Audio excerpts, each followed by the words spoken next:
ভাত খাওয়া মানেই তো ভাবেন যে সুগার চচ্চড়িয়ে বেড়ে যাচ্ছে, তা কিন্তু নয়। ডিফারেন্ট টাইপ অফ রাইস আছে। 1 নম্বর রাইস হচ্ছে ধরুন লো গ্লাইসেমিক ইন্ডেক্স রাইস, তার মধ্যে কিন্তু বাসমতি রাইস একটা। বাসমতি রাইসে সবচেয়ে বেশি যেটা হাই অ্যামাইলোজ কন্টেন্ট থাকে, ফাইবার বেশি থাকে। সুতরাং বাসমতি রাইসে কিন্তু গ্লাইসেমিক ইন্ডেক্স মাত্র 52 থেকে 55 মতো। তাছাড়া ব্ল্যাক রাইস বলে একটা জিনিস থাকে, এটা মানে বাংলার বিভিন্ন প্রান্তে বিক্রি হয়। আর হাই গ্লাইসেমিক ইন্ডেক্স আছে হচ্ছে কি, জাস্ট সাদা ভাত, যেগুলো হোয়াইট রাইস।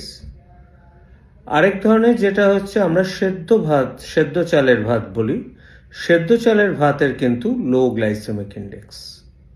ন্যাচারালি ভাতের গ্লাইসেমিক ইন্ডেক্স কিন্তু 50 থেকে 72 হতে পারে।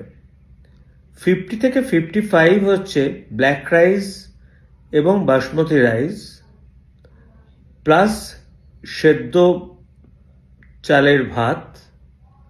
আর হাই গ্লাইসেমিক ইন্ডেক্স হচ্ছে যদি আমরা সাধারণ সাদা ভাত, স্পেশালি সফট রাইস যেগুলো খাই, সেগুলো খেতে হয়তো সুস্বাদু, গোবিন্দভোগ চাল খেতে ভালো, কিন্তু গ্লাইসেমিক ইন্ডেক্স বেশি।